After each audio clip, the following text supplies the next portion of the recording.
అది మనకి సండే కదా వెళ్ళి క్రికెట్ ఆడదాం మంచిగా. సరే పదరా వెళ్ళి ఆడదాం.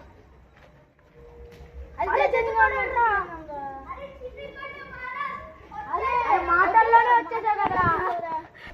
అరే పదరా ఎట్లా నువ్వు వచ్చేసావు కదా. సరే వెళ్ళి క్రికెట్ ఆడదాం. సరేరా. అరే జతిన్ కొంచెం చిన్న కొట్టరా. సరేరా.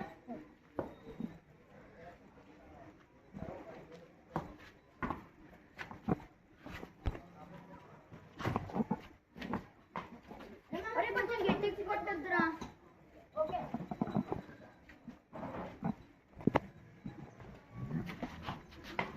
మంచి షార్ట్ కట్టావురా మనస్. కొంచెం సరిగ్గా కొట్టా.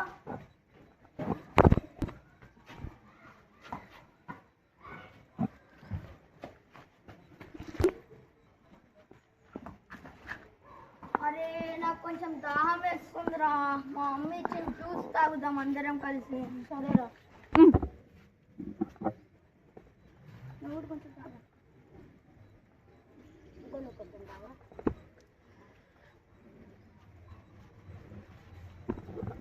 చాలరా. అరే ఎందుకురా చూసినట్లు పడేసావు. ఎట్లాగో అది వేస్టే కదరా. ఇంకా మనం తాగం కదా దాన్ని వదిలేసే. పదగా అది ఎట్లాగో వేస్ట్ అయిపోయిందిగా. సరేలేరా.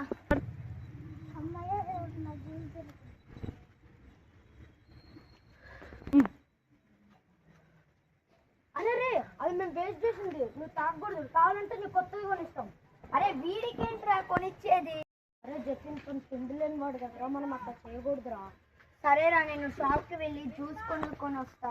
సరేరా. చేద్దాం. సరేరా పద. అరే మనము జ్యూస్ తెచ్చేద్దాం కదా, వెళ్ళి ఇద్దాం రా. సరే పదరా. ఓకేరా. తెచ్చేదా పద ఇద్దాం. సరేరా. అరే తమ్ముడు నీ కోసం జ్యూస్ ఇచ్చాం రా.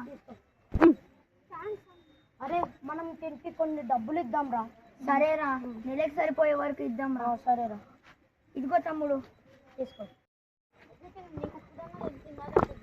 తెలిసిందిరా. మళ్ళీ నేను అలా వానికి ఎప్పటికి ఎవరికి ఎలా చెయ్యను రా. వాడికి 20 రూపీస్ జ్యూస్ కూడా కేజీ బంగారం లాగా అనిపిస్తుంది కదా. నీకేమో ఒక సింగిల్ బియ్యం గింజలాగా కనిపిస్తుంది కదా. అందుకని అర్థమైందా నీకు? నా తప్పు నేను తెలుసుకున్నాను రా. మళ్ళీ నేను అలా చెయ్యను. నువ్వు మారావు కాబట్టి మాకు తెలుసు అంటారు. సరేరా. థ్యాంక్స్ రా.